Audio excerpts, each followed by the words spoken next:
Voltamos e estamos falando das garantias oriundas do princípio da legalidade. Garantias jurídicas são referentes ao ordenamento jurídico, às vezes chamados de garantias públicas do princípio da legalidade. Lei estrita é exatamente onde nós estamos. Percebemos que a lei estrita, enquanto garantia oriunda da legalidade, proíbe a analogia in malam partem. E que a analogia em benefício do réu é perfeitamente permitida por este princípio. Já conceituamos o que é analogia, estabelecemos as suas espécies. Agora vejam, para as provas de concurso público, também para a prova de Minas, podem levar consigo a noção de que a analogia é diferente da interpretação analógica.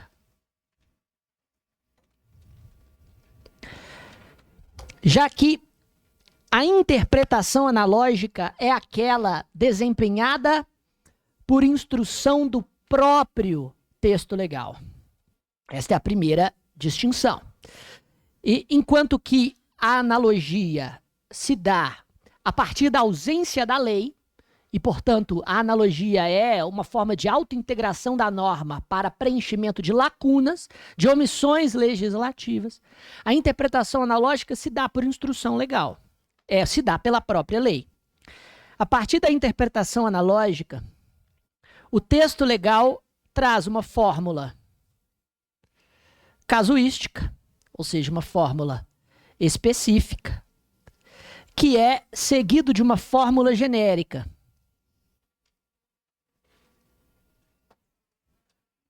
E a fórmula específica, seguida de uma fórmula genérica, tem como finalidade ampliar as hipóteses de aplicação da primeira norma. Ampliar as hipóteses de aplicação daquela norma trazida na fórmula específica. A interpretação analógica, portanto, não deixa de ser uma espécie, como nós vamos ver daqui a alguns segundos, de interpretação extensiva, mas permitida por orientação do próprio texto legal. Percebe-se, então, que a interpretação analógica, quando respeita critérios mínimos de taxatividade, não viola a legalidade, porque ela se dá por instrução da própria lei, que estabelece parâmetros para vincular o intérprete dentro de uma interpretação analógica que se dá pela fórmula específica. Eu vou exemplificar, porque exemplos são valiosíssimos para a compreensão de qualquer matéria prática, como o direito penal. O artigo 121, qual que é a interpretação mais clássica, mais comum de interpretação analógica? Qual que é o exemplo? O artigo 121 do Código traz o crime de homicídio. Todo mundo conhece. Matar alguém em pena 6 a 20 anos. No parágrafo 2º, temos o homicídio qualificado. Se o homicídio é cometido, olha o inciso 1. Mediante paga ou promessa de recompensa, fórmula específica ou casuística. Ou por outro motivo, torpe fórmula genérica, que amplia as hipóteses de aplicação da qualificadora encampada pelo parágrafo 2º.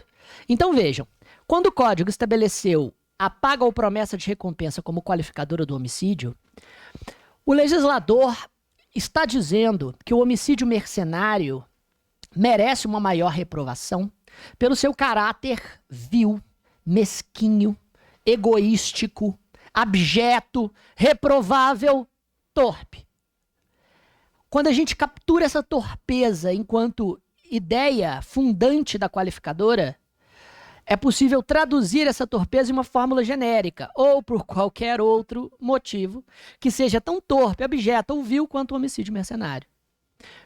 Hoje em dia está na moda todos esses filmes e séries sobre true crime, né?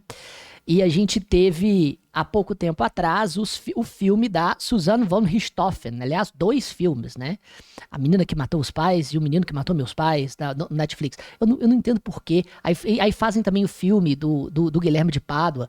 Gente, vocês não acham que todo o sucesso do true crime enquanto gênero narrativo não reflete um fetiche pela violência que está imbuído na sociedade contemporânea.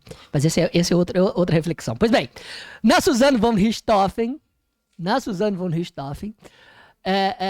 houve condenação por homicídio qualificado por motivo torpe. Por quê? Porque ela matou os pais para receber a herança, já que a torpeza do homicídio mercenário se aplica analogicamente nesse contexto por conta da própria fórmula legal. A interpretação analógica, portanto, não viola o princípio da legalidade, pois a instrução e os seus limites são firmados pela própria lei. E analogia é aquilo que se faz na ausência de lei. Bacana? Ótimo. E vejam, interpretação analógica não deixa de ser uma espécie da qual a interpretação extensiva é gênero.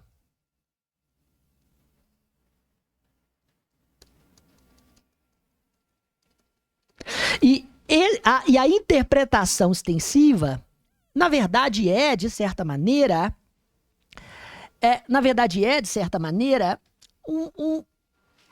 uma interpretação que retira da norma os seus sentidos ocultos e que muitas vezes não são expressos, não são literalmente explícitos no texto legal, mas podem ser dele deduzidos. Costuma-se dizer didaticamente nas aulas de graduação que na interpretação extensiva o operador do direito conclui que a norma disse menos do que queria dizer. Mas alguns sentidos ocultos podem ser deduzidos a partir do texto, e por isso uma aplicação que vai para além da interpretação literal é possível. A interpretação analógica, de certa maneira, é uma espécie de interpretação extensiva. Mas aí fica a pergunta: pode haver interpretação extensiva no direito penal? Isso não fere a legalidade? E qual seria a linha divisória entre a analogia e a interpretação extensiva? Olha, se na interpretação extensiva o operador do direito tenta tirar os sentidos ocultos que estão presentes na norma e que podem dele ser deduzidos, em uma prova de Ministério Público, você pode dizer sim que a interpretação extensiva é legítima, contanto que o sentido retirado de determinada norma seja um sentido válido.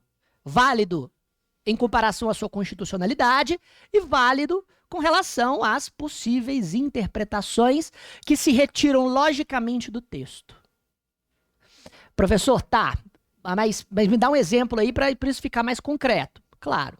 O exemplo de interpretação extensiva mais citado pelos autores, Rogério Sanches Cunha adora esse exemplo, toda vez que ele quer defender que uma postura dele não é analogia, ele utiliza esse exemplo. Veja, no direito penal, pune-se a bigamia, não é verdade? Bigamia é crime. Bigamia é se casar 2 vezes. Para mim, punir a bigamia é bis in idem. Brincadeira. Ok, voltando. A piada tem um delay de entendimento mesmo, normalmente. Mas vejam. Brincadeira, gente, brincadeira. Pois bem, nesse cenário, veja, bigamia é crime se casar 2 vezes e a poligamia é crime? Parece que sim, né? Porque se casar 2 vezes é criminoso, então o terceiro casamento também será criminoso, correto? Eu posso retirar da proibição da bigamia a proibição da poligamia, mesmo que o texto não fale isso expressamente.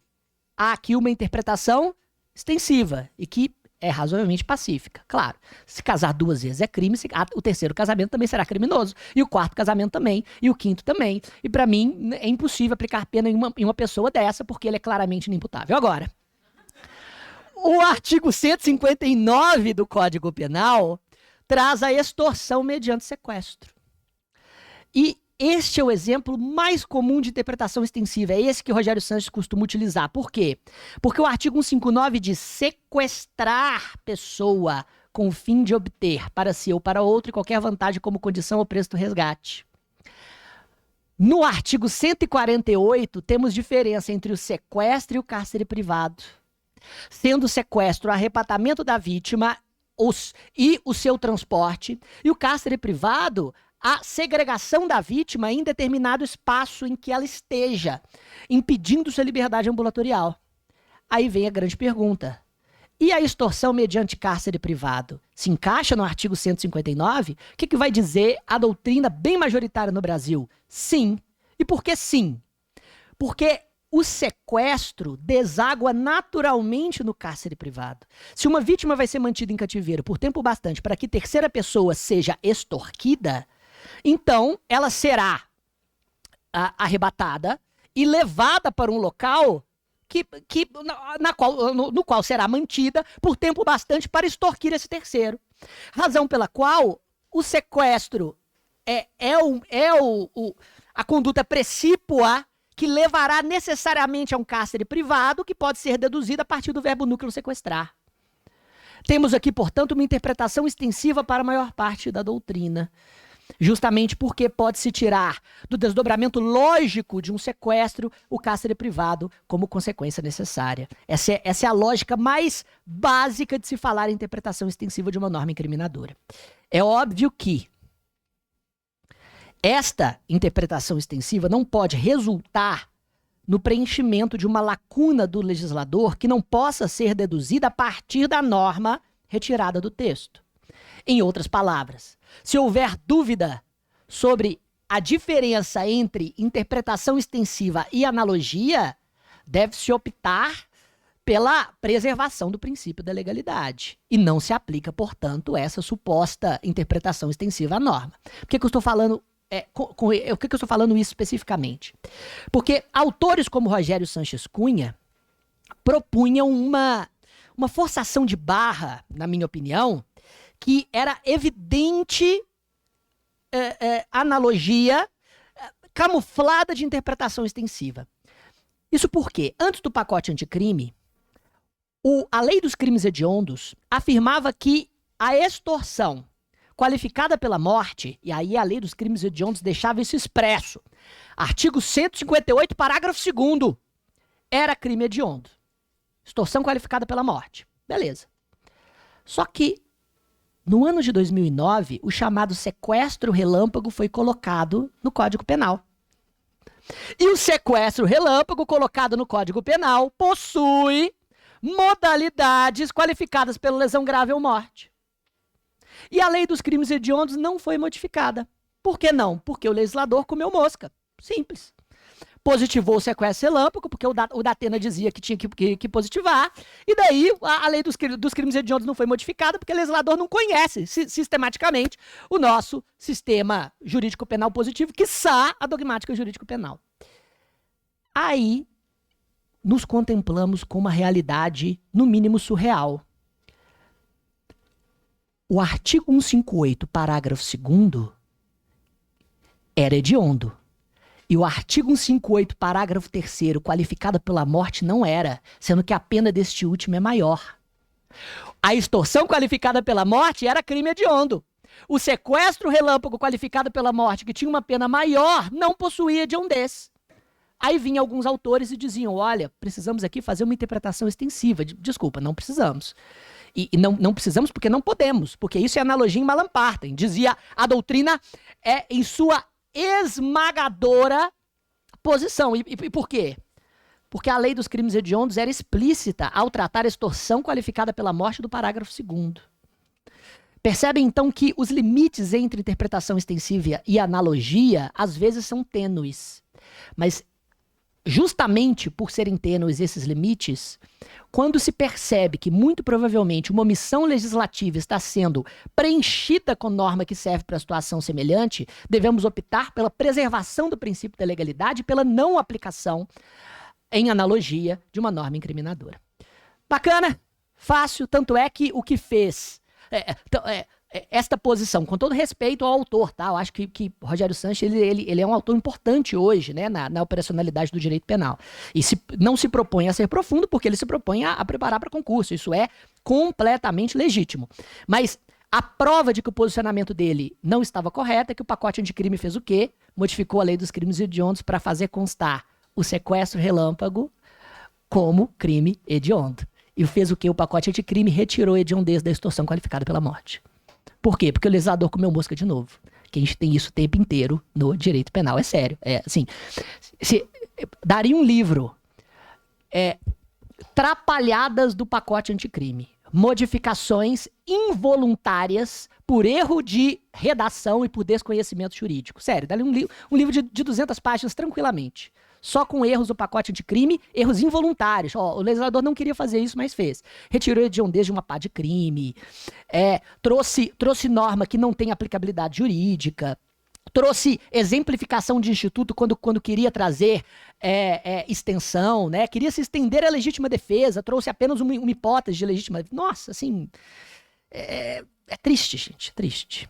Direito penal é tristeza e miséria. Pois bem, vamos então para a próxima das garantias do princípio da legalidade, que é lei prévia. E aqui temos uma das mais fáceis das posições, porque teremos uma aula sobre lei penal no tempo e no espaço, então não vou me perder por muito tempo aqui. Lei prévia também é chamado de princípio da anterioridade.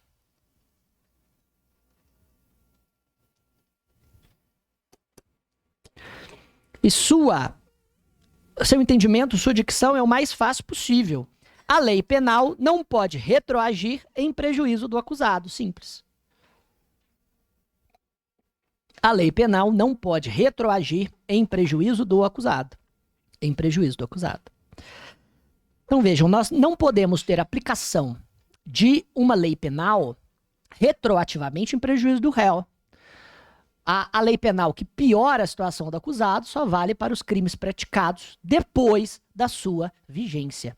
O princípio da anterioridade era uma das maiores conquistas desse direito penal liberal, que dizia que a lei penal não pode retroagir em prejuízo do réu, e o princípio da anterioridade tende a ser adotado como uma das normas mais básicas de direito penal de todos os países democráticos. Paulo César Busato, ao tratar do princípio da legalidade, ele tem um subcapítulo interessante que demonstra, historicamente, quais são os países que romperam com a anterioridade da lei penal enquanto garantia durante o século XX. E basicamente foram apenas 3. A Alemanha nazista, a União Soviética até o final da década de 20 e a China comunista até o meio da década de 50. Então percebam que é realmente a mais autocrática das posições abrir mão da anterioridade do princípio da legalidade, porque a coisa mais fácil ao perseguir oponentes políticos é criminalizar retroativamente aquilo que eles faziam e que não era crime à época, não é? Então o princípio da anterioridade é, com certeza, uma garantia civilizacional, mas a gente vai falar bastante sobre retroatividade e ultratividade da lei penal, então eu não vou me perder aqui. A próxima garantia é, na minha opinião, aqui hoje no Brasil está mais a perigo. Lei certa. Vejam, lei certa é também tratado como princípio da taxatividade.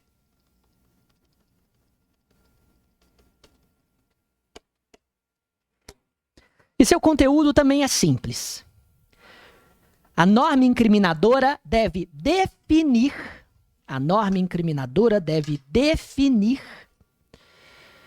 de forma clara e inequívoca o conteúdo da proibição criminal. A norma incriminadora deve definir de forma clara e inequívoca o conteúdo da proibição criminal. Conteúdo da proibição criminal. Não há crime sem lei anterior que o defina.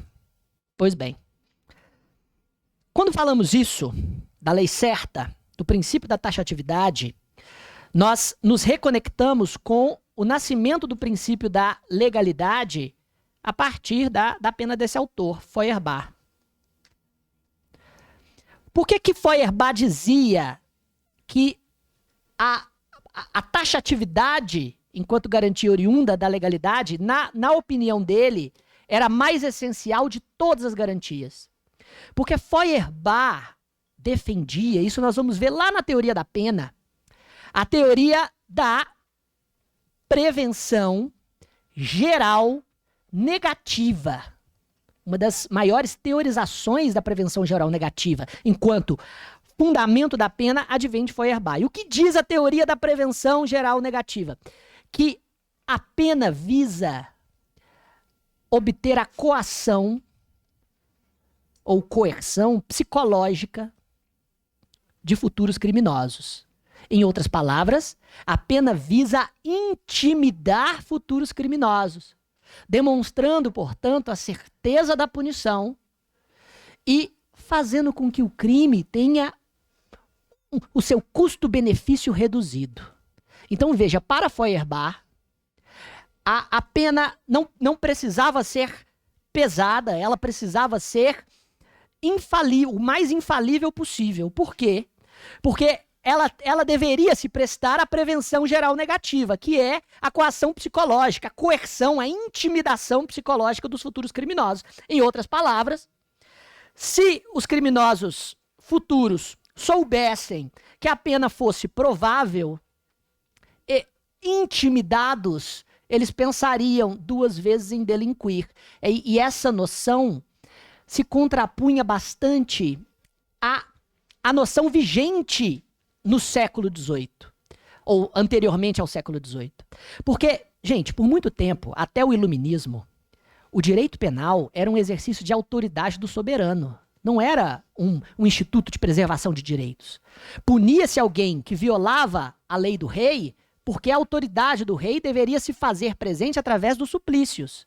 E justamente por isso, as penas eram quase sempre corporais. A pena de prisão nasce ontem à tarde, historicamente, no final da década de 18, do século XVIII. Quem estabelece isso de forma narrativa e muito interessante é o próprio Michel Foucault, com seu livro Vigiar e Punir.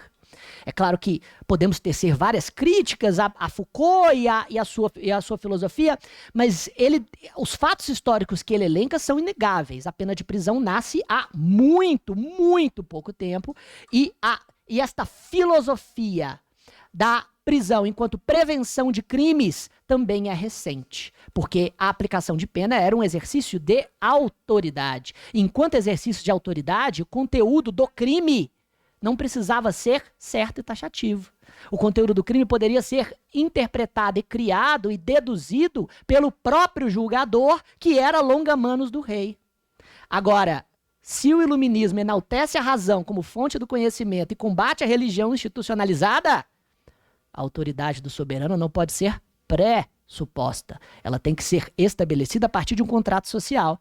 E esse contrato precisa ser desvendável pela razão. E, ao mesmo tempo, se a pena agora visa prevenir futuros crimes e não mais servir como exercício de autoridade, a civilização, os cidadãos precisam saber exatamente o que é crime para, consequentemente, só praticar aquilo que não é.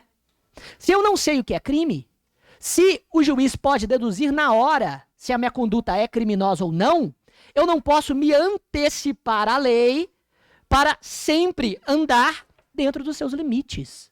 Se eu não sei o que é crime, a lei se esvazia em seu conteúdo preventivo. Se eu não sei o que é crime, a lei só pode ser um exercício de autoridade quanto à aplicação das suas sanções. E olha que coisa fenomenal. O princípio da legalidade nasce como uma espécie de instrumentalização de uma visão que não deixa de ser punitivista. Sim, punitivista. Olha, vamos tornar a pena infalível e aplicar a pena em todos os criminosos para intimidar os futuros criminosos, tal qual, poxa, o seu tio deve falar no WhatsApp. Esse era o fundamento precípio do princípio da legalidade em sua teorização. Então, dizer que o princípio da legalidade é uma garantia individual frente ao poder punitivo estatal, mas é uma garantia muito mais em termos de racionalidade, não em termos necessariamente de preservação do indivíduo. Pelo contrário, olha, nós vamos garantir que todo mundo seja punido e que isso previna futuros crimes. Como? Precisamos estabelecer taxativamente o que é crime e o que não é. Por que, então, o princípio da taxatividade, na minha visão, na visão de muitos autores, está cada vez mais a perigo no direito de hoje? Porque, percebam, primeiramente, a sociedade está ficando cada vez mais complexa. E com isso, Prever nas normas incriminadoras um conteúdo exato da proibição, às vezes é impossível. Eu dou um exemplo bem simples. Delitos informáticos. Se o Estado colocar na norma incriminadora qual é o software que deve ser utilizado, contendo, portanto, de forma bem firme o conteúdo da proibição, aquela norma vai ficar ultrapassada em 6 meses. E aquele software não vai ser utilizado mais. Então, uma certa abertura semântica precisa ser utilizada em alguns tipos penais. E isso é inevitável com a complexificação da sociedade. Existem, entretanto, normas que são bastante desrespeitosas à taxatividade por outros motivos, porque elas são, infelizmente, simbólicas. Gente, o direito penal simbólico, ele está em pleno vapor. O direito... A definição de direito penal simbólico, mais tarde a gente vai tratar de alguns desses temas quando estivermos em teoria do crime, mas a definição mais aceita hoje é de Hassemer. E o direito penal é simbólico quando as pretensões implícitas e comunicativas da norma são mais importantes do que a efetividade da sua sanção. Em outras palavras, o direito penal é simbólico quando um grupo político quer fincar uma bandeira no código para dizer que isso é crime, independentemente daquilo ser efetivamente punido na sociedade. Muitas vezes, essas finalidades implícitas da norma são mais desejáveis sobre um ponto de vista retórico do que efetivamente no que diz respeito à aplicação da pena para aquele que pratica aquela conduta. E por isso, é característica das normas de direito penal simbólico serem mais abertas possíveis para contemplar todas as formas de violação que determinado grupo político quer. Falando tudo isso, eu vou citar um exemplo. Gente, o exemplo não é eu não estou aqui dizendo que não se trata de um tema relevante para o direito penal. Pelo contrário, é um tema relevante que precisa ser endereçado pelo direito penal de alguma forma. Mas, gente, com todo respeito, isso aqui é direito penal simbólico que fere de morte o princípio da taxatividade dentro dos ditames que nós acabamos de estudar. Trata-se do crime de violência psicológica contra a mulher, que foi acrescentado no tipo penal, no Código Penal em 2021. Acompanhe comigo. O artigo 147b começa assim, ó. Causar dano emocional à mulher. Por que o início já é problemático? Porque quando a gente estuda tipicidade, a gente vê que, para satisfazer o princípio da legalidade na vertente taxatividade, o tipo penal precisa trazer um verbo núcleo, que denota uma ação ou omissão, para saber se o crime é comissivo ou omissivo próprio, não é? O verbo núcleo é causar. Qual é a conduta? Não tem. É um tipo penal que não tem conduta. O que causar? Aí a gente pensa, não, mas se o resultado for naturalístico, a gente pode imaginar como se causa. Não, o resultado é dano emocional, que não é verificável empiricamente. Já temos aqui um problema, mas tá, vamos continuar. Causar dano emocional à mulher. E veja, eu não vejo problema em se evidenciar apenas a mulher como sujeito passivo, né? Trata-se apenas de igualdade material. Tratar os desiguais desigualmente na medida da sua desigualdade. Se a mulher é estatisticamente mais vítima de violência psicológica, ela pode ser protegida especificamente. Não é disso que eu estou falando. Então vamos lá. Causar dano emocional que a prejudica ou perturbe seu pleno desenvolvimento, ou que vise degradar ou controlar suas ações, comportamentos, crenças, decisões, mediante ameaça, constrangimento, humilhação, manipulação, isolamento, chantagem, ridicularização, limitação do direito de ir e vir. Veja, os meios de execução são tão plúrimos que passam, se a gente parar para contar, por mais de 10 tipos penais distintos, como ameaça, sequestro ao cárcere privado, calúnia, difamação, injúria, todos que já estavam tipificados no Código Penal. E alguns deles com pena até maior do que a de violência psicológica contra a mulher. Aí no final, depois de tantos e tantos e tantos bens jurídicos tutelados, com vários meios de execução possível, o que o artigo me faz? Uma interpretação analógica, ou qualquer outro meio que cause prejuízo à sua saúde psicológica e autodeterminação.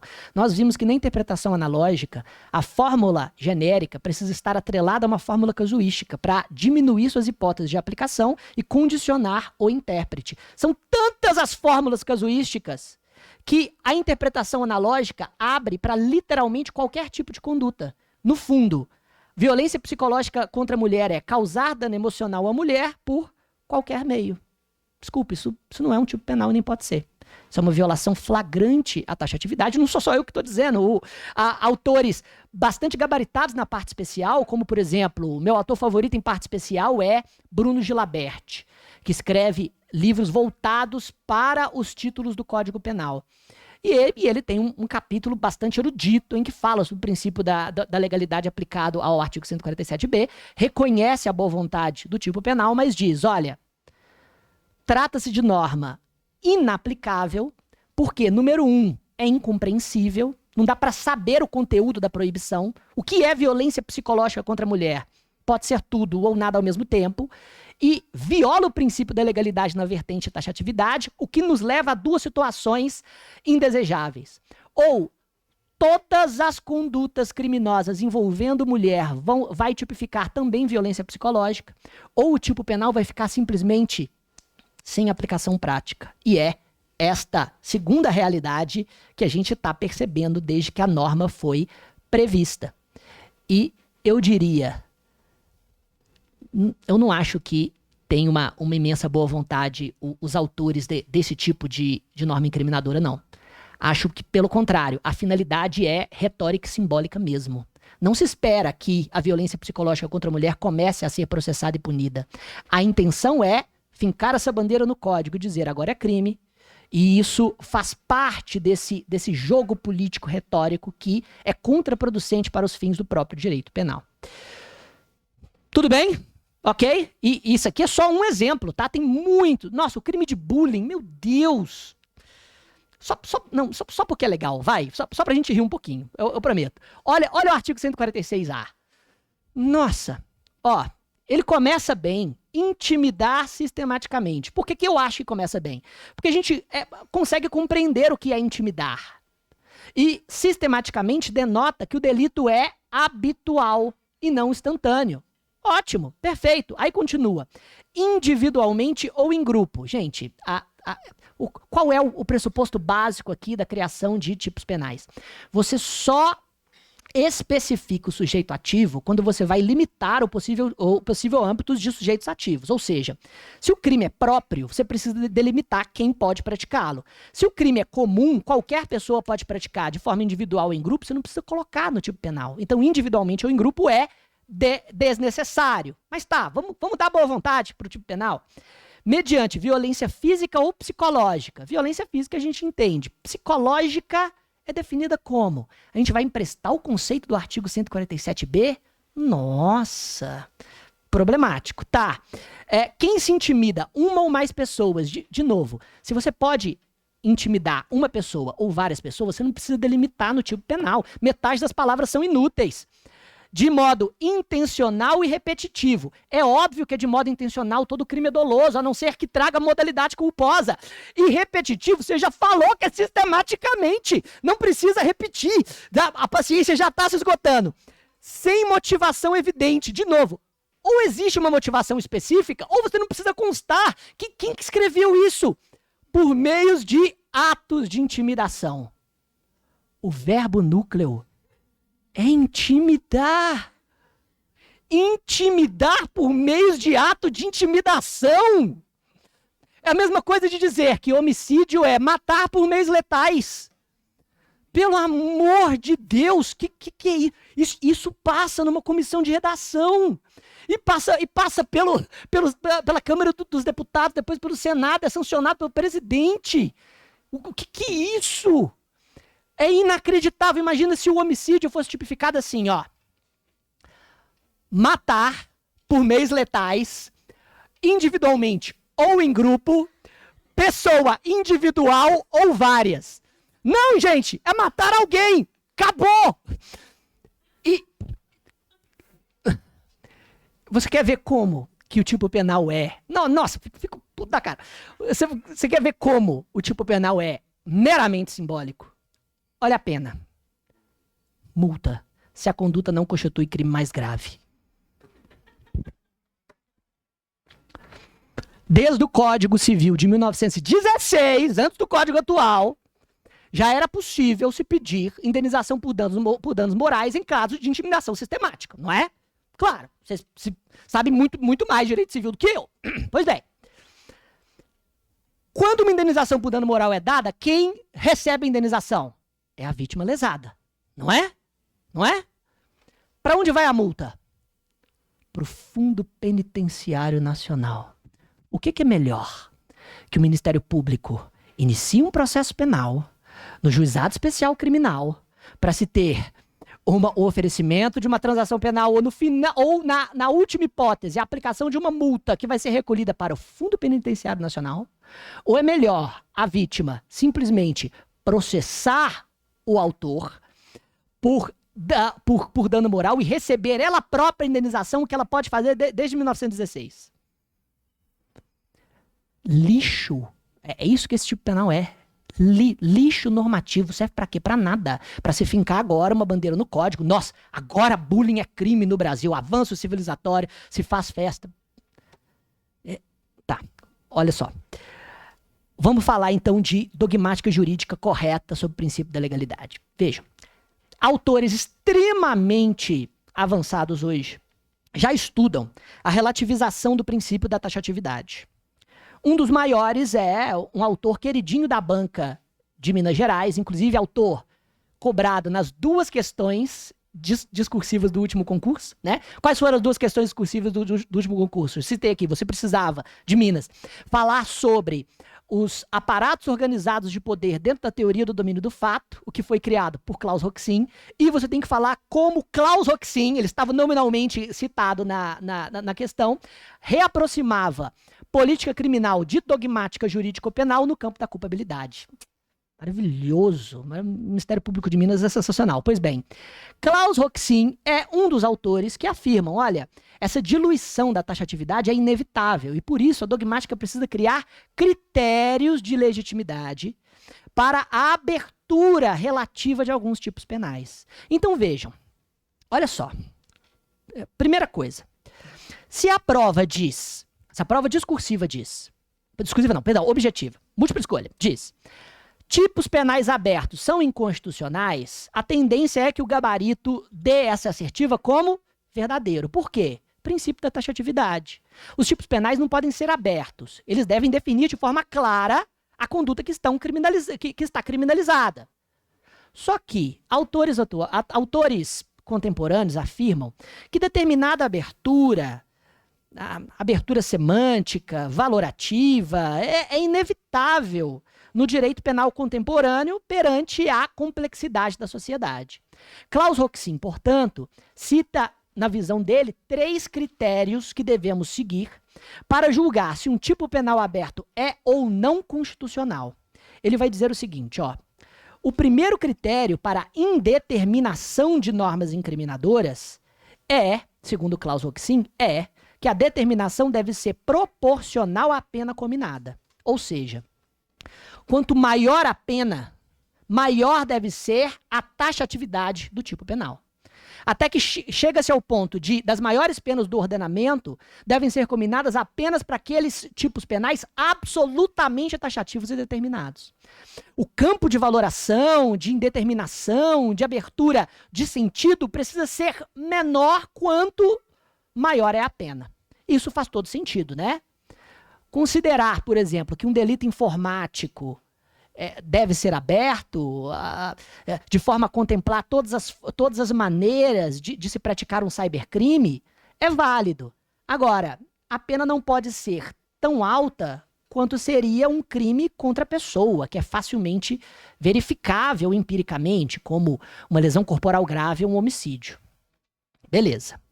Aí vem o segundo critério: a inevitabilidade da indeterminação. Vai dizer Roxin, olha, se para os crimes informáticos a gente precisa de tipos penais que são um pouco abertos, para que aquilo que é citado no tipo penal não caia rapidamente em desuso, não seja ultrapassado pela tecnologia, essa abertura precisa então ser inevitável. Em outras palavras, se houver como criminalizar aquela conduta utilizando expressões mais determinadas e objetivas, o tipo penal aberto é inconstitucional.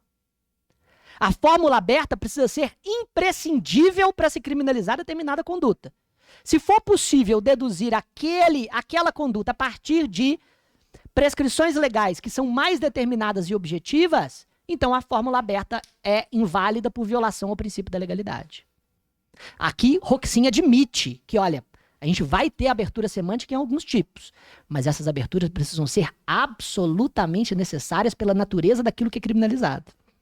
E, finalmente, a ponderação de interesse entre a proteção do bem jurídico e a segurança jurídica que o princípio da legalidade oferece. E aqui Roxin é bastante coerente, ele é sempre coerente em quase tudo que escreve. Eu não sou funcionalista roxiniano não, tá, gente? Mas eu tenho que admitir quando eu estou diante de um grande autor. O que, por exemplo, eu jamais admitiria quando eu falo de Jacobs. Mas, vejam, nesse contexto, Roxin vai dizer, olha, se nós vamos mitigar a taxatividade de um tipo penal, temos que admitir que estamos diante da diluição de uma garantia constitucional importante. E se estamos diante da diluição de uma garantia constitucional importante, nós temos que fazer uma ponderação de valores entre a segurança jurídica que a legalidade traz e que é importante e o bem jurídico que se quer proteger a partir de um tipo penal mais aberto. A sociedade pode decidir democraticamente que a proteção desse bem jurídico, naquele contexto, é mais importante que a segurança jurídica. Mas se a sociedade começa a decidir isso para tudo e qualquer interesse, o princípio da legalidade vai se desfazer. E é por isso que esses critérios, para Roxin, devem ser analisados em cada tipo penal aberto que pode atentar contra a taxatividade, dando maleabilidade a esse mandato de determinação que a taxatividade apregoa. Me arrisco a dizer que nenhuma das mitigações da taxatividade que a gente percebe no ordenamento jurídico brasileiro hoje, com os vários tipos penais abertos que a gente tem, consegue passar desses critérios. Violência psicológica contra a mulher claramente não consegue. Claramente não consegue. É claramente inconstitucional. Não há, com todo respeito, não há como defender. E, na minha opinião, algumas condutas precisam, assim, ser criminalizadas. O problema é que elas já são, né? Se a violência psicológica vem com cárcere privado, artigo 148. Se vem com humilhação, injúria, artigo 140. Se vem com lesão corporal, artigo 129, que tem até uma qualificadora específica. O direito penal, no 147b, na violência psicológica, é simbólico. Isso dilui garantias que são muito caras ao direito penal contemporâneo. De forma que, se forças com as quais a gente não concorda tanto utilizarem dos mesmos instrumentos, o futuro pode ser muito sombrio. Bacana. Direito penal é legal demais, né? Muito bom. Pois bem, quais são então as garantias individuais derivadas do princípio da legalidade? A doutrina costuma elencar 4 garantias. A primeira delas, aí na sua tela, a garantia criminal. Não se pode imputar um fato não previsto como crime ou contravenção a alguém. O Código Penal, portanto, não é um código de ética. O Código Penal é um conjunto de normas incriminadoras, permissivas, complementares, explicativas. E são dessas normas positivadas que deve se abstrair a criminalização de condutas. Em outras palavras, o indivíduo está garantido, a partir da legalidade, de que ele não será criminalizado por qualquer conduta que não esteja prevista de forma taxativa, escrita, estrita e certa, e prévia, perdão, em um tipo penal, em uma conduta prevista como crime ou contravenção. Essa é a garantia mais óbvia que o indivíduo possui ao se seguir o princípio da legalidade. Mas não existe apenas essa garantia criminal individual. Existe também uma garantia penal individual. Isso porque não há crime sem lei anterior que o define, nem pena sem prévia cominação legal. As sanções, seus limites, seus procedimentos dosimétricos dependem de lei. Se o princípio da legalidade garante que uma pessoa só é imputada a partir de crimes ou contravenções, o princípio da legalidade também garante que a aplicação da pena em sua qualidade e quantidade não são atos de vontade do juiz. São, na verdade, atos que seguem padrões, limites e procedimentos também combinados em lei. Para aplicar uma pena privativa de liberdade, o juiz precisa seguir, nós veremos, o chamado critério trifásico, previsto no artigo 68. Valorar 8 circunstâncias judiciais na primeira etapa, atenuantes e agravantes na segunda, causas de diminuição e de aumento na terceira. Mais do que isso, existe uma garantia jurisdicional que advém da legalidade. As penas combinadas em lei devem ser aplicadas por juízes ou tribunais conforme competências legalmente estabelecidas. Também advém do princípio da legalidade a noção de que a pena não pode ser aplicada pelo povo, mas apenas por um juiz constituído por lei, cuja competência também é determinada por lei. A garantia do princípio da legalidade é jurisdicional no sentido de que a vingança privada é cerceada e sequestrada pelo Estado, que a partir dos mecanismos legais aplicam a pena àquele que comete crime.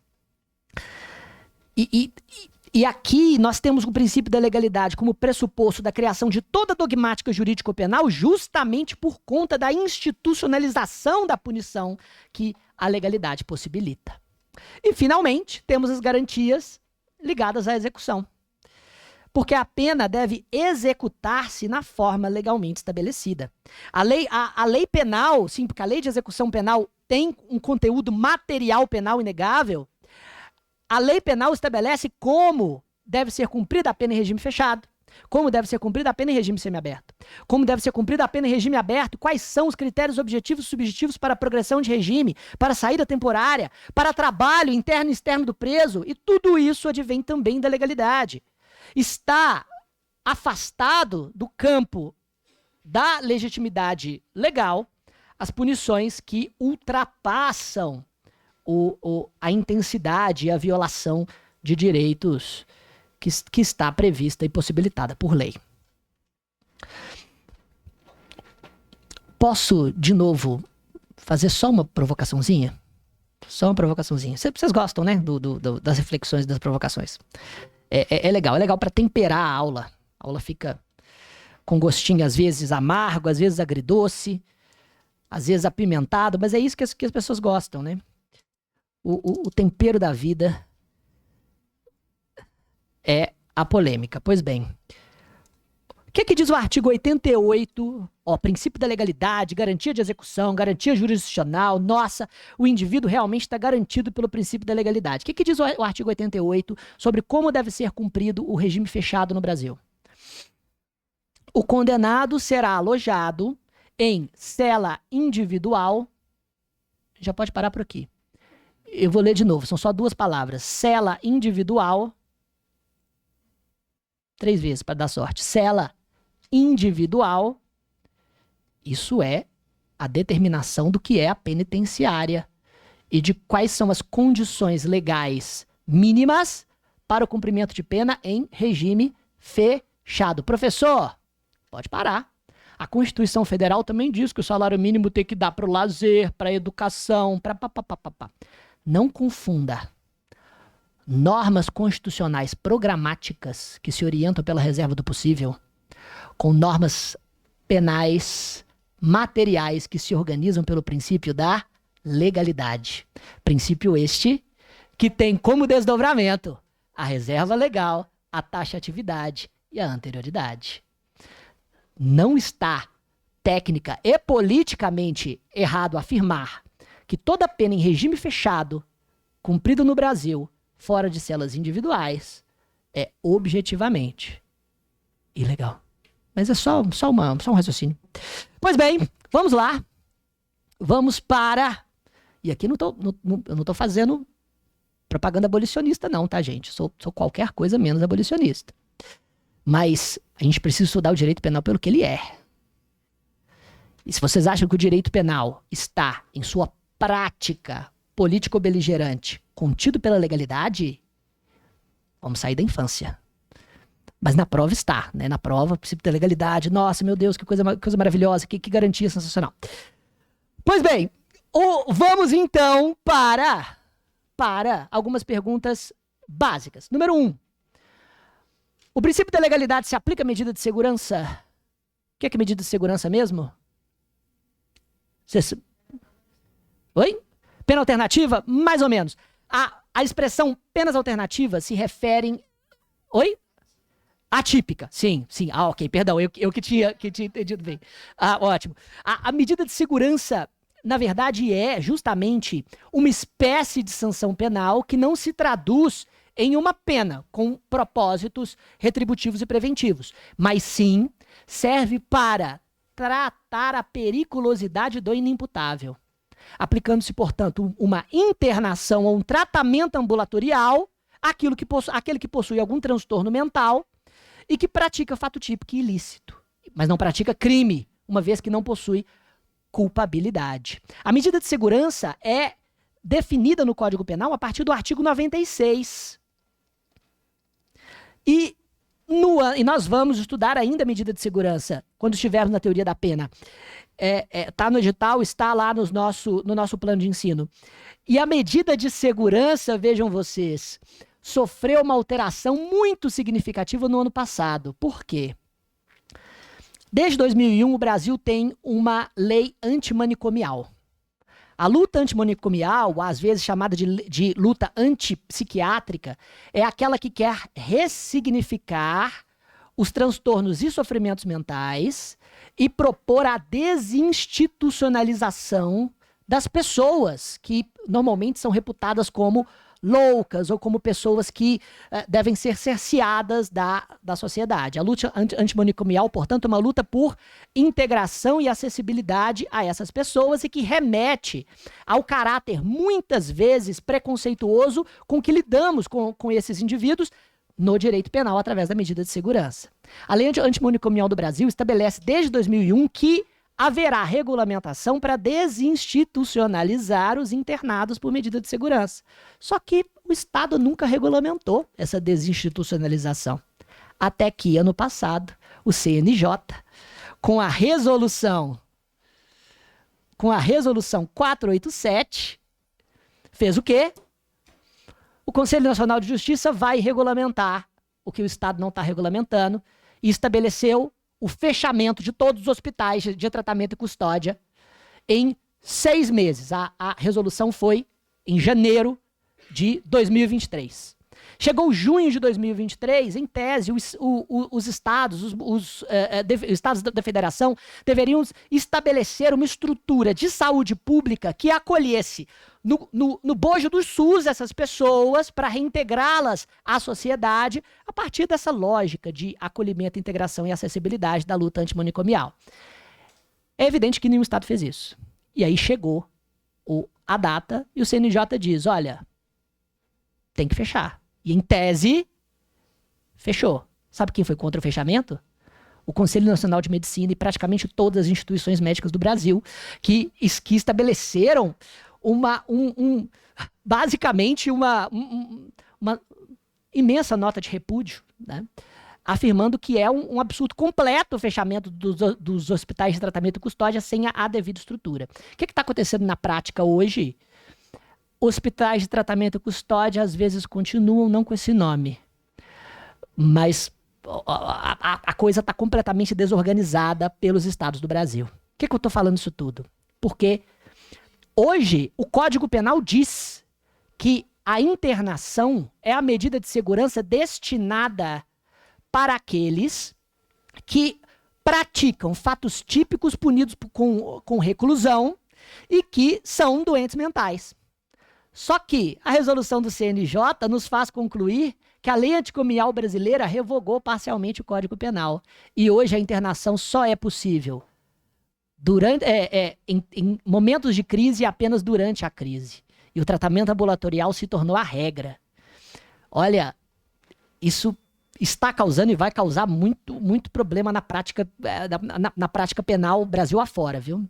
Vocês vão pegar justamente esse momento de mudança e desejo boa sorte a todos vocês. Mas vejam, no que diz respeito ao... E sejam humanos, tá, gente? E sejam... tenham cuidado justamente de saber que todo processo penal rege uma vida, e quando o inimputável está envolvido, é a vida não só dele, mas de toda a família, da vítima, é sempre muito complexo.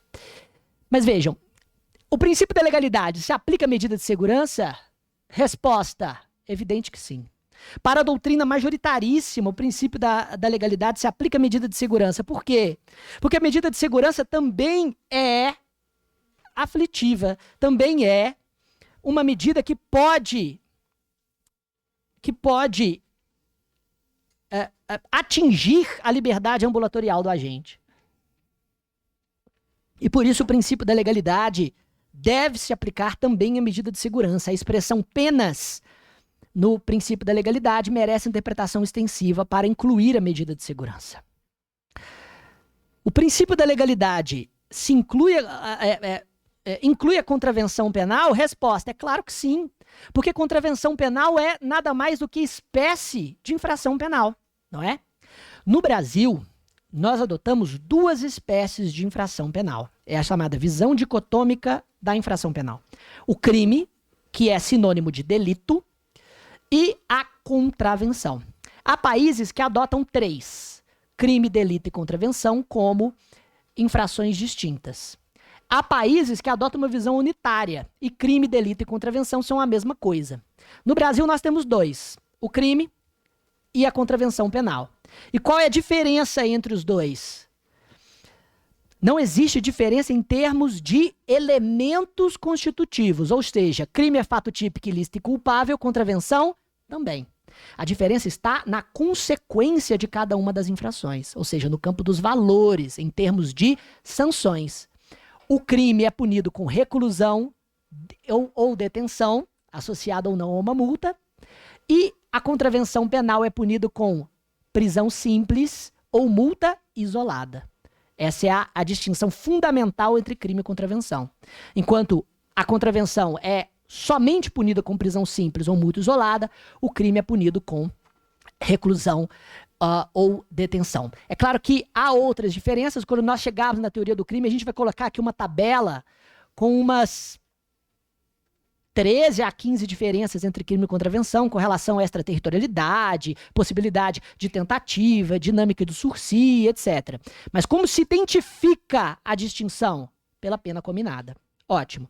Mas a contravenção, por ser espécie de infração penal, também se submete aos rigores do princípio da legalidade. E mais, o STJ, no informativo 769, também afirma que o princípio da legalidade deve se aplicar ao direito sancionatório, que é o direito administrativo sancionador. Aqueles que dizem respeito a punições administrativas que podem levar à exoneração ou demissão de funcionário público, por exemplo. E o raciocínio aqui faz todo sentido.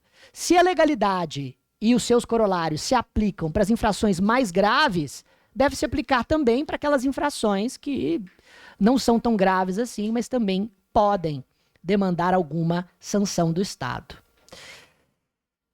E aqui nós temos a aplicação até retroativa da lei benéfica ao direito administrativo sancionador. Pois bem, esse é o princípio da legalidade, um dos mais importantes corolários do Estado democrático de direito. E sabemos agora todos esses princípios que se desdobram a partir da legalidade.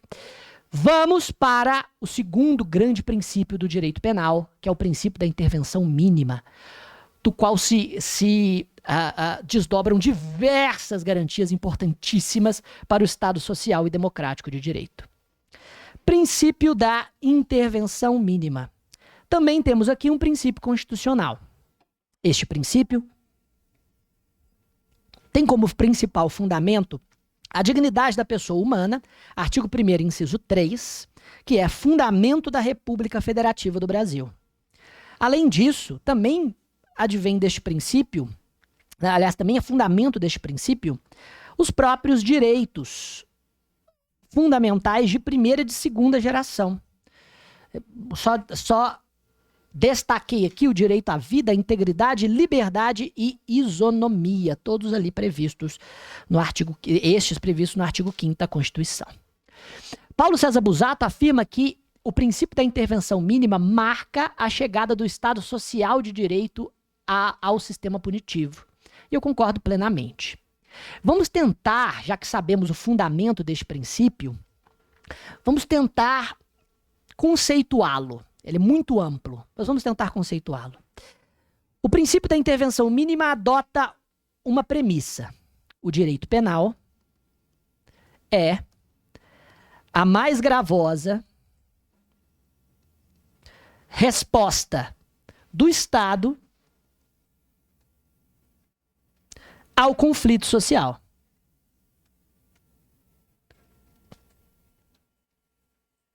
O direito penal é a mais gravosa resposta do Estado ao conflito social. Essa é a premissa do princípio da intervenção mínima. A resposta que o direito penal dá ao conflito social é bélica, é beligerante, é violenta. Direito penal é violência institucionalizada. Logo, sua aplicação deve ser subsidiária aos outros ramos do direito. Logo, sua aplicação deve ser subsidiária aos outros ramos do direito e fragmentária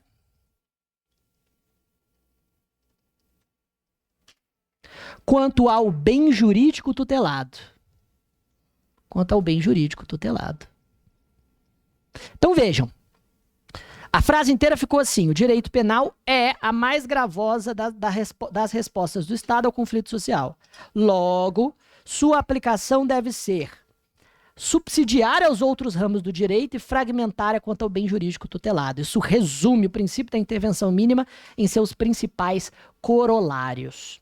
A ideia aqui é muito simples, senhores. Vejam. A Constituição diz que a dignidade da pessoa humana é o seu fundamento.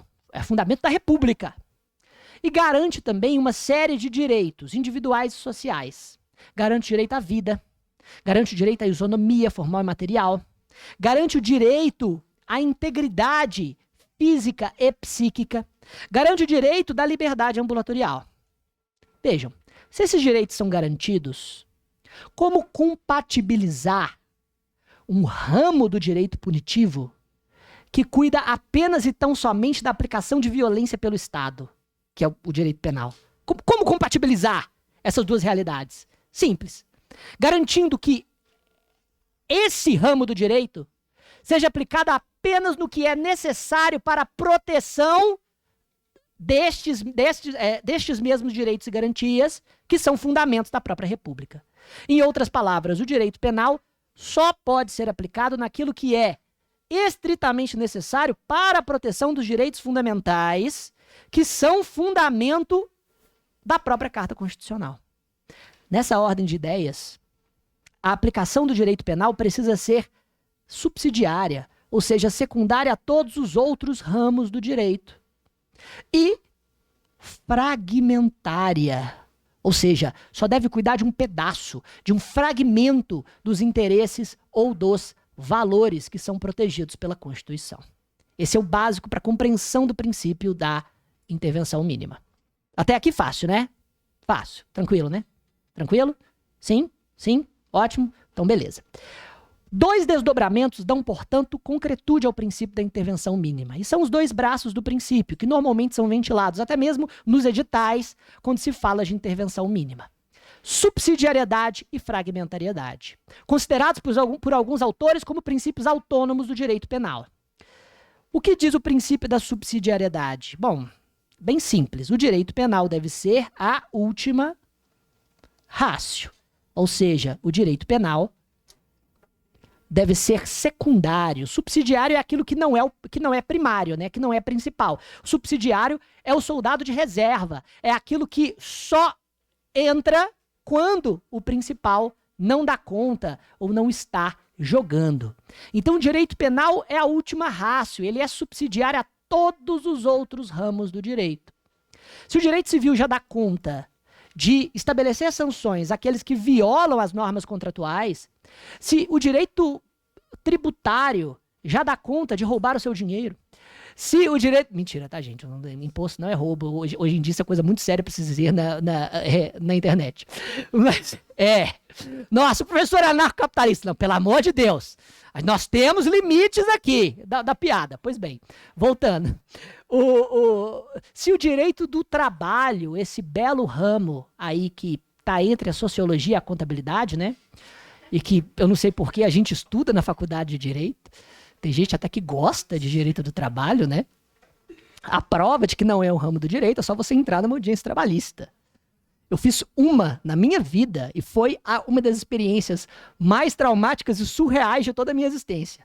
Primeiro que você entra numa audiência trabalhista, estão 3 audiências acontecendo ao mesmo tempo. E as partes estão lá. E aí você não sabe o que está acontecendo, mas peraí, eu fui chamado. Aí você olha se é o horário da sua audiência e a sua audiência foi marcada às 3h45, você devia ter desconfiado. Porque as audiências não são marcadas de 15 em 15 minutos, mas de 5 em 5 minutos. Tem as 15h45, tem as 15h50, tem as 15h55. E tem 3 audiências funcionando. Aí você não entende o que está acontecendo. Vai começar, não vai começar? É juiz, então, como se tivesse um mercado persa, diz: tem acordo, doutor? E eu, como um bom penalista, digo: não. Todos se calam e olham pra mim. Tipo, como assim? O que você tá falando? Você não entende. A juíza, como se não soubesse como proceder, né? Tipo, isso nunca tinha acontecido antes. Ela pega os autos e começa a ler, porque claramente não sabia do que se tratava. E então, ela disse: olha, a questão é o cálculo, porque tem calculadora naquela mesa ali, a mesa onde 2 partes já estavam sentadas. Pode pedir, aqui, empresta a calculadora para o doutor que ele vai calcular aqui o próximo. Manda entrar o próximo. Que é isso? Tá, enfim, voltando. Nossa, nunca mais. Aqueles memes, a diferença entre o advogado trabalhista ou tributarista são absolutamente reais. Pois bem, vamos lá.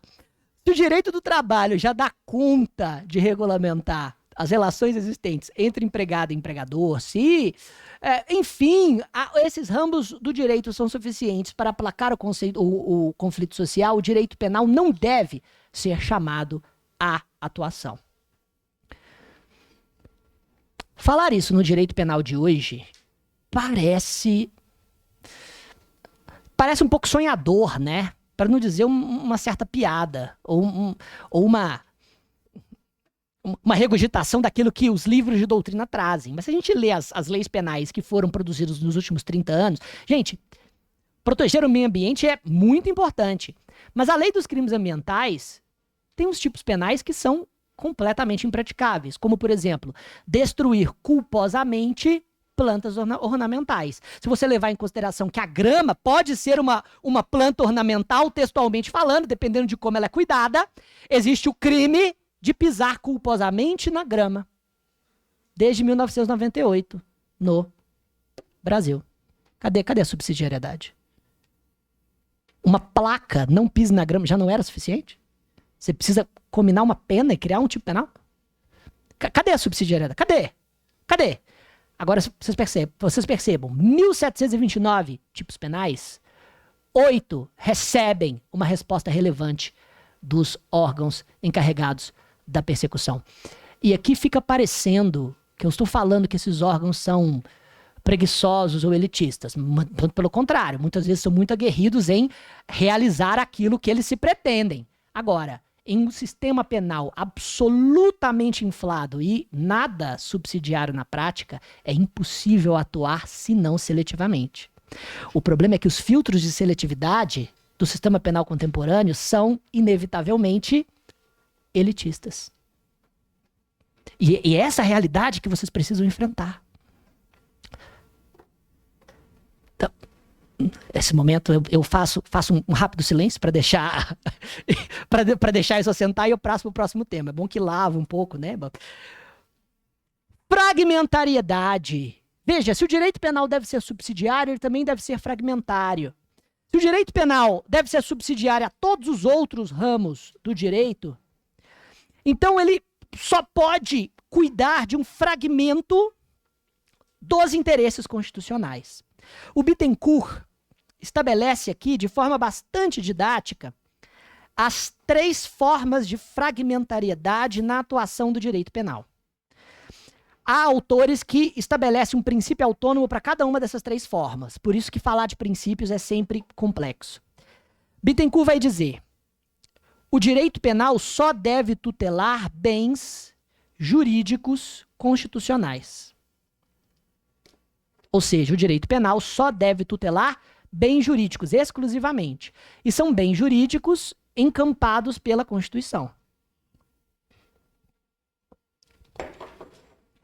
Com isso, afasta-se do campo de proteção do direito penal meras condutas antiéticas ou imorais. O direito penal não deve cuidar de imoralidades, não deve cuidar da violação da ética, não deve cuidar da violação de sentimentos, mas apenas de bens jurídicos constitucionais. A gente vai chegar na teoria do bem jurídico quando estivermos estudando tipicidade, e a gente vai perceber o buraco sem fundo e um tanto quanto contraditório que é a teoria do bem jurídico hoje. E vamos, inclusive, abordar uma questão de Ministério Público de Minas Gerais sobre a teoria do bem jurídico. Mas aqui na fragmentariedade, a proteção exclusiva de bens jurídicos constitucionais é uma das é um dos corolários deste princípio. Pois bem, a segunda faceta da fragmentariedade é somente os mais relevantes bens jurídicos para a vida em sociedade deve ser tutelado pelo direito penal. Em outras palavras, o direito penal não deve cuidar apenas de bens jurídicos constitucionais, mas sim dos mais relevantes bens para a vida em sociedade, ou seja, para que o indivíduo se desenvolva e consiga sobreviver no seio social. Então veja, se nós vamos cuidar apenas de um fragmento dos interesses, somente bens jurídicos constitucionais, dentro deste fragmento nós ainda vamos qualificar apenas a nata como objeto de proteção do direito penal. Somente os mais importantes bens jurídicos, em tese, né? Cai na mesma lógica da subsidiariedade, né? Mas somente a vida, o patrimônio, o meio ambiente, etc. E, finalmente, última dimensão do princípio da fragmentariedade, somente as ofensas intoleráveis a estes bens jurídicos devem receber a resposta penal.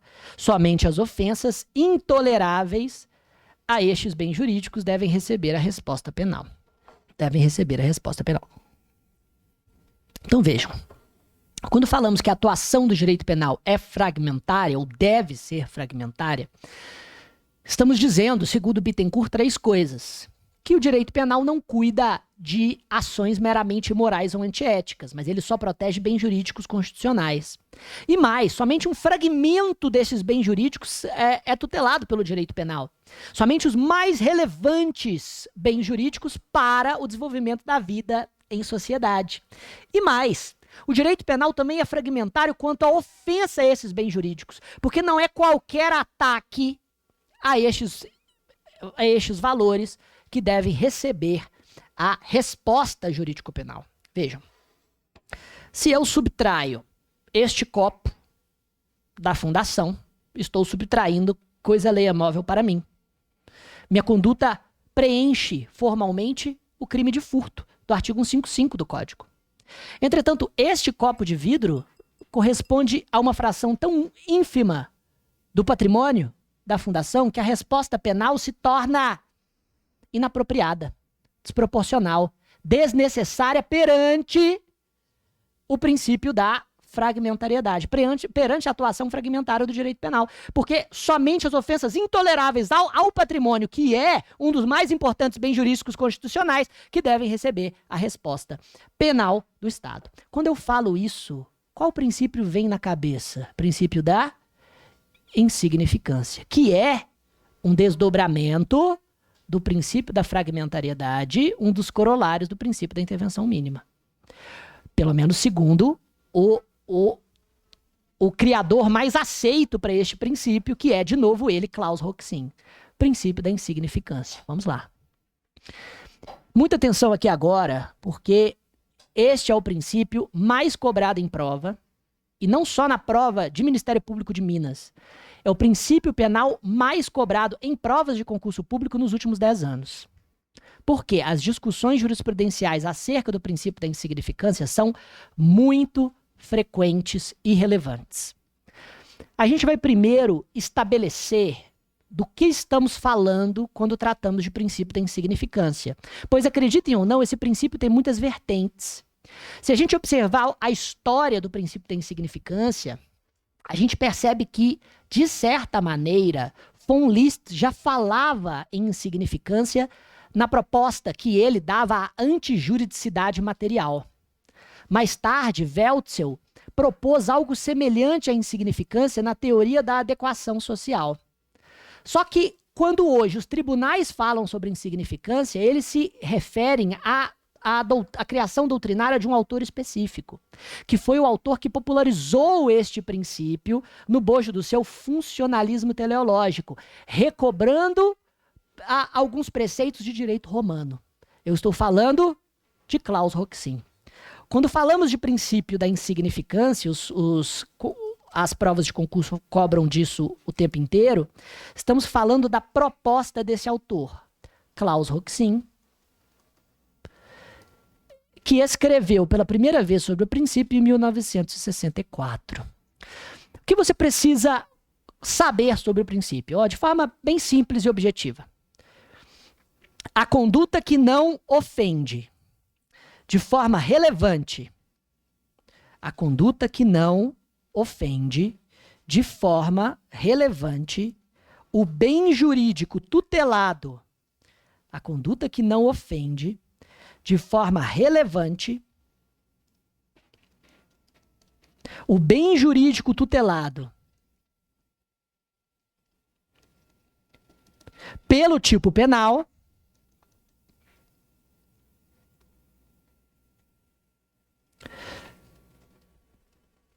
não possui tipicidade material.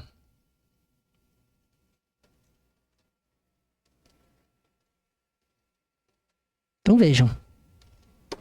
A conduta que não ofende de forma relevante o bem jurídico tutelado pelo tipo penal não possui tipicidade material. Então, a ausência de ofensa relevante ao bem jurídico é igual à atipicidade material. Vamos entender o raciocínio de Roxin. Eu quero aqui que vocês compreendam mais do que memorizem. Então vejam. Vamos primeiramente observar as aplicabilidades práticas disso. Se eu subtrair esse copo e a tipicidade penal é classicamente definida como juízo de subsunção entre a conduta e os elementos que definem o crime, eu estou subtraindo coisa alheia móvel para mim, não é verdade? Praticando formalmente o crime de furto. Entretanto, vai dizer Roxin, a proposta de um direito penal voltada à política criminal do Estado social e democrático de direito é uma proposta de prevenção subsidiária e fragmentária de bens jurídicos. Isso tudo foi popularizado a partir dele, principalmente. Se esta é a proposta política criminal do direito penal voltada ao Estado social e democrático de direito, então a cada tipo penal deve corresponder um bem jurídico como núcleo material.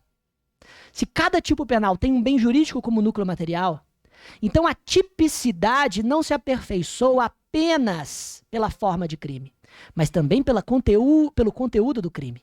Conteúdo este que deve ser a violação ou o perigo de violação relevante ao bem jurídico tutelado pelo tipo.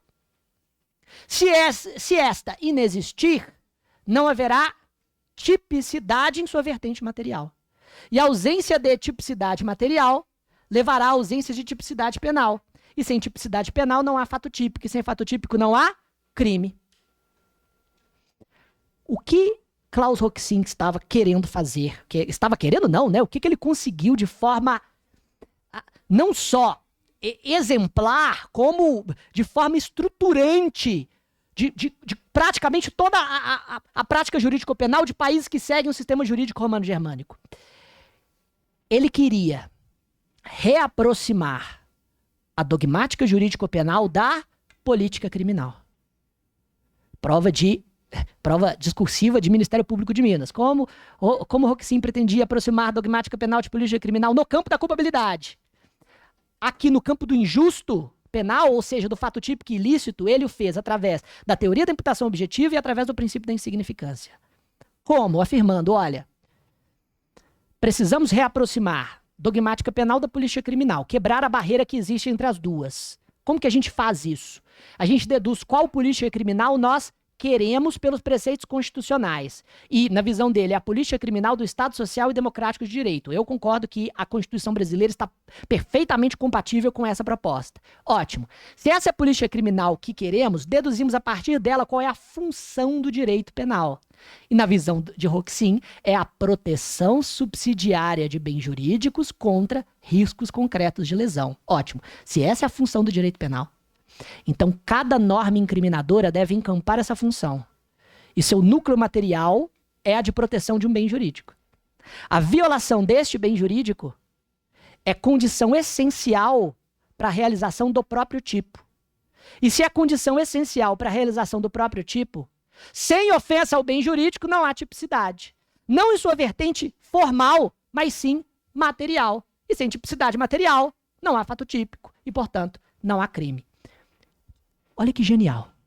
A partir da dedução dos princípios constitucionais que condicionam uma política criminal do Estado Social e Democrático de Direito e da aproximação dessa política criminal com as estruturas da dogmática, que agora vocês já sabem o que é, Roxin deu aos operadores do direito os instrumentos para cientificamente afastar a incidência do direito penal, mesmo quando a conduta está claramente adequada a uma norma incriminadora, sem modificar um artigo de lei sequer.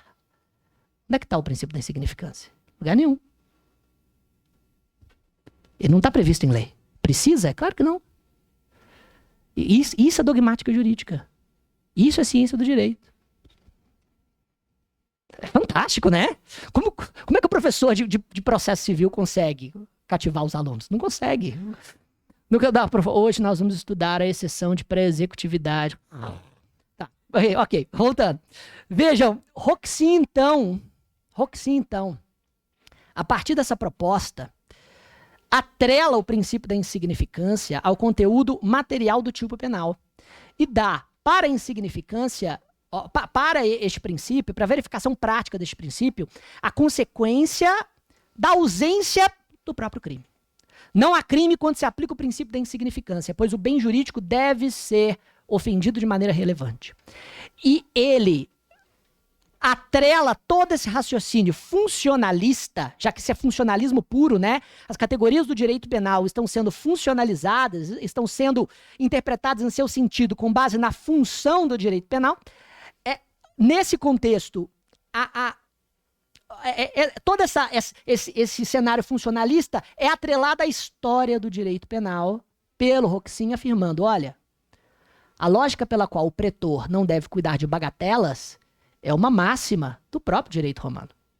O pretor não se imiscuía em condutas que são absolutamente bagatelares, razão pela qual a tradição jurídica já demonstra precedente e a dogmática jurídica reaproximada à política criminal dá a estrutura científica para que o princípio da insignificância seja uma categoria imprescindível do direito contemporâneo. E ele conseguiu. Hoje se aplica insignificância em praticamente todos os judiciários, era um tabu há 30 anos atrás. Aí nós temos o STF. E quando o STF entra em determinado assunto de direito penal, a gente sabe que muito possivelmente a técnica jurídica sai. E o que o STF criou em 2008 foram os vetores para a aplicação do princípio da insignificância. E vocês têm que memorizar. Não tem jeito. Olha só na sua tela. Para o STF, 4 são os vetores para a aplicação do princípio da insignificância. A mínima ofensividade da conduta, a ausência de periculosidade social da ação, o reduzido grau de reprovabilidade do comportamento e a inexpressividade da lesão jurídica. Vários professores que dão dicasinhas mnemônicas afirmam que a inicial da Mari. Eu não vou ficar falando esse tipo de coisa.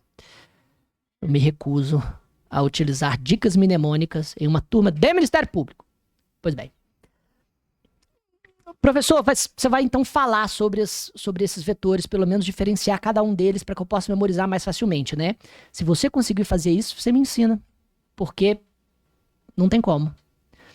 Calma, ó, vejam. Os 4 vetores para aplicação do princípio da insignificância são pura tautologia, ou seja, repetição dos mesmos conceitos com palavras diferentes. Eles não dizem nada, eles dizem todos a mesma coisa. Professor, como é que você fala isso? Não, isso não são as minhas palavras. O próprio Rogério Sanches Cunha, Paulo Queiroz, César Roberto Bittencourt, todos afirmam, olha, esses requisitos, eles são uma tentativa de se estabelecer um conjunto de requisitos supostamente técnicos para preencher modelo de sentença. É a verdade. Isso aqui é conteúdo de preenchimento de modelo de sentença, porque aí a sentença parece fundamentada, né? O juiz ou seu estagiário dá Ctrl+C, Ctrl+V e aplica o princípio da insignificância, porque se estes são os vetores, logo não se aplica esse tipo de caso. Fica parecendo que você, através do método lógico-dedutivo, que a gente falou lá logo no início, deduziu a correta situação jurídica para determinado contexto. Mas, gente, vem comigo. Né? Excelência, pensa comigo. Eu adorei esse meme. Veja bem. Mínima ofensividade da conduta. Eu acho que começou bem, né? A conduta não pode ser muito ofensiva. Poderia delimitar se é para vítima, se é pela natureza do bem jurídico, se é pelo meio de execução. Mas foi aberto bastante para se consagrar um princípio que deve realmente ter uma abertura semântica. Aí, segundo, ausência de periculosidade social da ação. Gente, ofensividade e periculosidade não são termos técnicos distintos, né? Eles são sinônimos. O que é ofensivo por ser perigoso, o que é perigoso por ser ofensivo. Então, você precisa de uma mínima ofensividade e de nenhuma periculosidade social. Professor, consigo notar sim a diferença. Ó, a periculosidade tem que ser social. Ou seja, se o bem jurídico for coletivo, não se aplica o princípio da insignificância. Ah, é? O princípio é aplicado em crimes contra a ordem tributária? Sim. Até qual valor? 20 mil reais para tributos federais. Vai dizer que não tem periculosidade social na sonegação fiscal? É claro que tem. Óbvio que tem. Então, o requisito serve para quê? Para preencher modelo. Reduzido o grau de reprovabilidade do comportamento. Gente, se o nosso direito penal é do fato e não do autor, então a reprovabilidade do comportamento só pode ser da conduta. E a conduta é reprovável por conta da lesão, o risco de lesão causada contra o bem jurídico. Ou seja, a reprovabilidade da conduta advém da periculosidade ou ofensividade desta mesma ação para com o bem jurídico. Estão falando a mesma coisa. E 4, inexpressividade da lesão. Gente, se a lesão fosse expressiva, a ofensividade da conduta não seria mínima, a comportamento seria perigoso, logo reprovável. Eles dizem a mesma é a mesma coisa. Não há como diferenciar. Algumas decisões tentam, mas sinceramente isso aqui é pura tautologia, é preenchimento de modelo que não serve para absolutamente nada. O que deixa o nosso contexto muito mais difícil, porque a gente precisa fazer uma análise agora casuística do princípio da insignificância aplicada a diversas situações. A gente vai perceber que em nenhuma dessas situações a gente consegue resolver facilmente a aplicabilidade ou não do princípio da insignificância por esses 4 vetores. Nenhuma. O raciocínio sempre ultrapassa esses requisitos. Beleza. Para casa para vocês, a gente já vai começar essa aula, mas calma, mas para casa para vocês. Vocês vão ler 3 edições da jurisprudência em teses do STJ.